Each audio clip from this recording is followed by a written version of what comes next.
Okay, today I'm going to be putting my own arm in a vacuum chamber.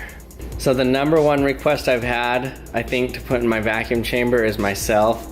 Okay, but I can't use my normal vacuum chamber to do this because the hole on the top is too big. So I've got this special jar here that I've installed my vacuum hose into, and then I'm going to stick my arm in this end and try to get a good seal right here and see if I can seal it well enough to get a good vacuum in there.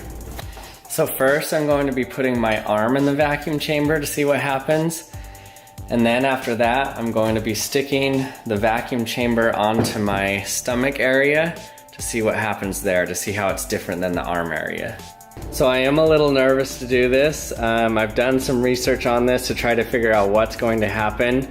I know there's going to be some swelling. My arm hopefully won't explode. Okay, here's my membrane where I can stick my hand in.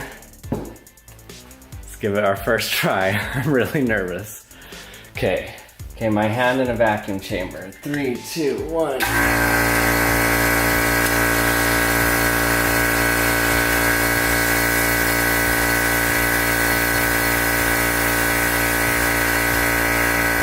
Oh wow. Okay, it's really sucking.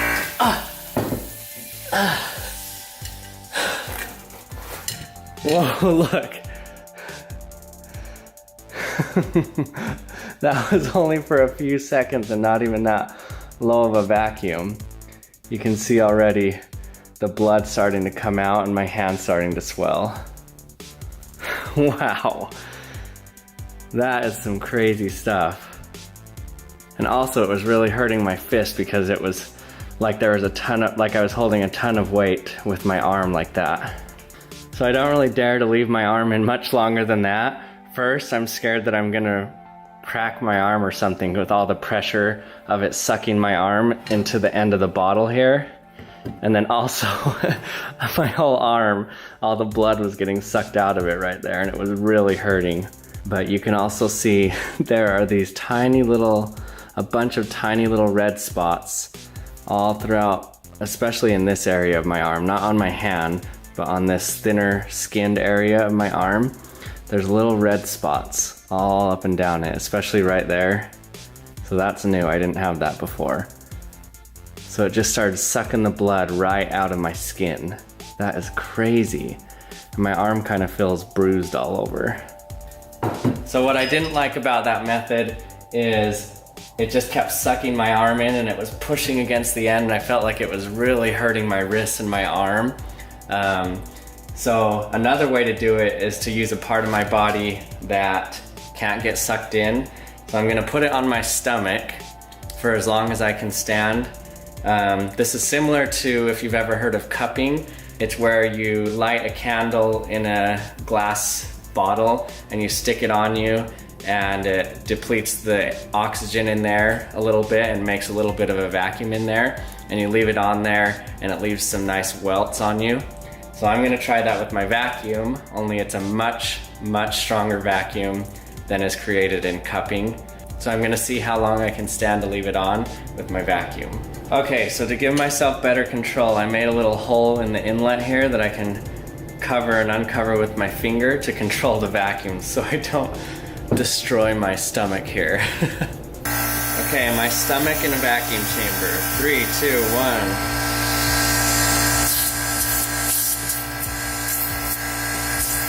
Oh man.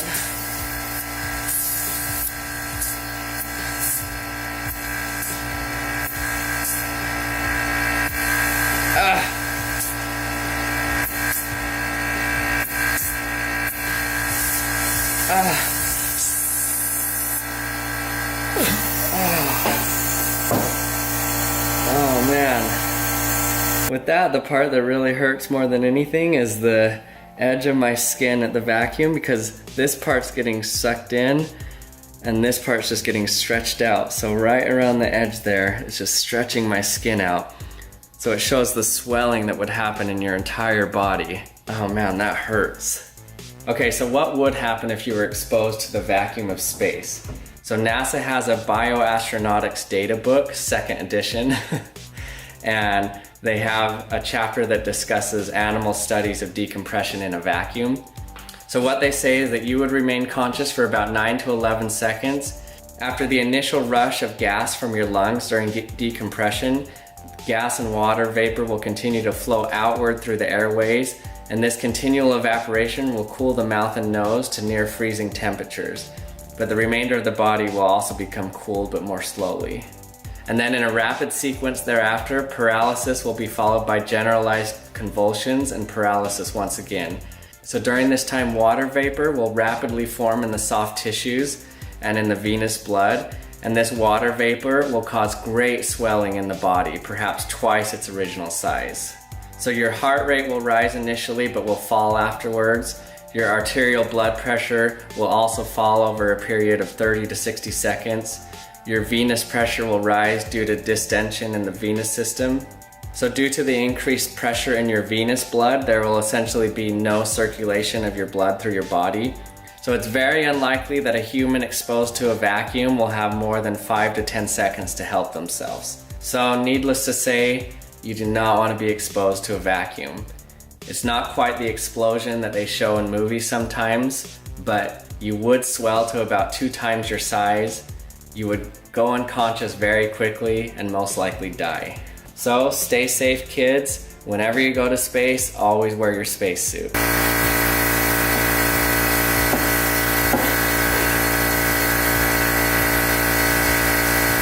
Going. Oh my gosh. Oh wow. Okay. Whoa. Wait, that hardly even got down to any pressure. First of all, it just sucked in my hand because atmospheric pressure out here was pushing my whole arm into the chamber. So it's really hard to just stick your appendage in without getting your whole body sucked in.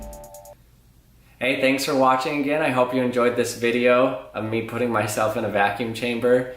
If you have any other crazy suggestions, put them in the comments section. I'll look through them.